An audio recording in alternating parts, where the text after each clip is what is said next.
Imagine being only 26 years old. Your house has just been bombed. Your wife and baby daughter were inside. Death threats arrive every single day, and millions of people are looking at you for hope, while secretly you are terrified. Most people know Martin Luther King Jr. as the man who gave the famous "I Have a Dream" speech. But very few people know about the night he sat alone in his kitchen, ready to quit everything. What happened next would not only change his life, it would change America forever. This is the true story of the moment Martin Luther King Jr. nearly walked away from history. In 1955, Martin Luther King Jr. was not yet a world-famous leader. He was just a young pastor in Montgomery, Alabama, only 26 years old, newly married, trying to build a peaceful life. At the time, segregation ruled the American South. Black Americans were treated as second-class citizens. They were forced to sit in separate sections on buses, separate schools, separate restaurants, separate bathrooms. And if they challenged the system, they could lose everything. Then, one ordinary evening changed history forever. On December 1st, 1955, a tired seamstress named Rosa Parks refused to give up her seat on a Montgomery bus. She was arrested. The black community was furious, but they needed someone educated, calm, and respected to help lead a protest. That someone became Martin Luther King Jr. At first, he hesitated. He was young. He had no experience leading a movement. He knew the dangers, but eventually he said yes. That single decision would place a target on his back. The plan seemed simple. Black citizens in Montgomery would stop riding city buses one day, then maybe another. But nobody expected what happened next. Thousands of people joined the boycott. Workers walked miles to their jobs. Mothers carried children through rain and cold. Elderly people refused to give in.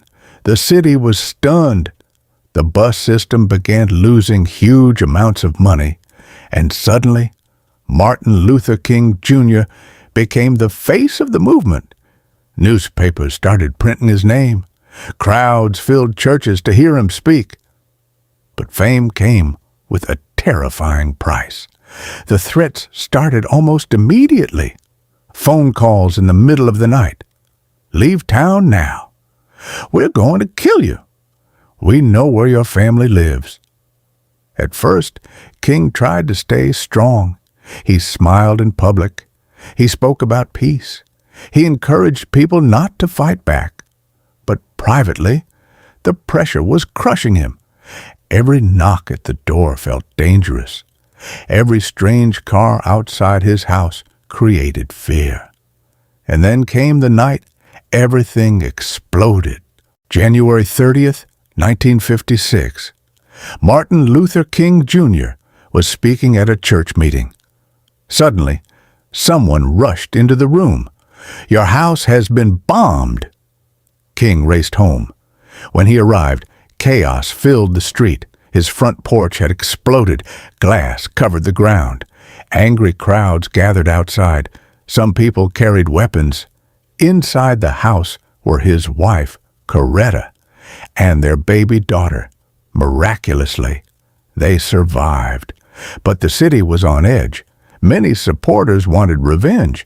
They were tired of being attacked, tired of being afraid. Police officers stood nearby. Tension filled the air. At that moment, one wrong word could have triggered violence across Montgomery. Martin Luther King Jr. stepped onto the porch, and despite the fear inside him, he spoke calmly. He told the crowd, "We must meet hate with love. Do not panic. We must not become bitter." It became one of the defining moments of the civil rights movement. But after the crowds disappeared, a different story unfolded behind closed doors, because That night, Martin Luther King Jr.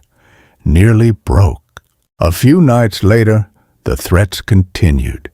The phone rang again. A hateful voice warned him, "If you aren't out of town in 3 days, we're going to blow your brains out." King hung up the phone, but this time was different.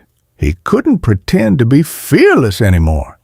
He later admitted that he was exhausted, terrified, ready to quit. Around midnight, he sat alone at his kitchen table, a cup of coffee untouched beside him. His wife and child were asleep nearby, and for the first time, Martin Luther King Jr. admitted to himself that he was afraid. He worried he would die. He worried his family would suffer. He worried he was leading people into danger. Then, according to King's own writings, he lowered his head and prayed. He asked God for help, for strength, for guidance.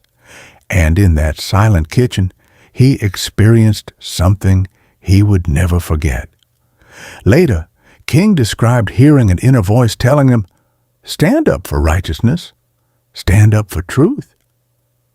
And God will be at your side forever." Whether people view it as faith, courage, or a turning point in his mind, that moment changed him forever.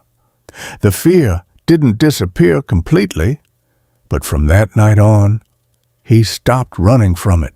The boycott continued for over a year, 381 days. People kept walking, carpooling, sacrificing, refusing to give up. Then finally, the United States Supreme Court ruled that segregation on Montgomery buses was unconstitutional. The boycott had won, and Martin Luther King Jr. became a national symbol.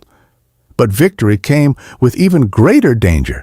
Over the next decade, King faced arrests, beatings, constant surveillance, bomb threats, and endless hatred. Yet he continued preaching nonviolence. Many people criticized him for it. Some believed peaceful protest was too weak. Others thought he was moving too fast. But King believed hatred could never permanently defeat hatred. In 1963, hundreds of thousands gathered in Washington, D.C. Standing before the Lincoln Memorial, Martin Luther King Jr. delivered the speech that would echo across history. "I have a dream." The words inspired millions, but few people listening that day knew how close he once came to walking away from everything. By 1968, Martin Luther King Jr. was exhausted.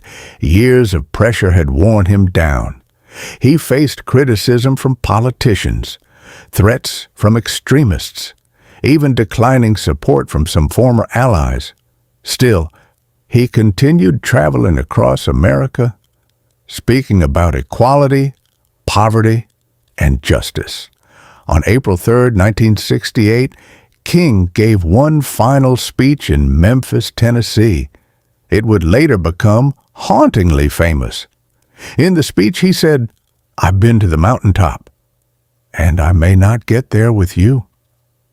The next evening, Martin Luther King Jr. was assassinated while standing on a motel balcony. He was only 39 years old. America erupted in grief.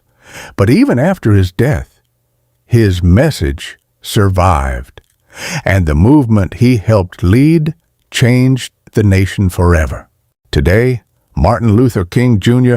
is remembered as a hero, a symbol of courage, a voice for justice. But perhaps the most powerful part of his story is that he was afraid. He doubted himself. He felt overwhelmed. He considered giving up. Yet, despite all of that, he kept going. And sometimes, history is not changed by people who feel fearless. Sometimes, it is changed by people who are terrified, but choose to move forward anyway.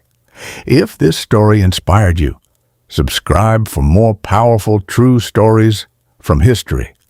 Because behind every famous moment, there is always a human story most people never hear.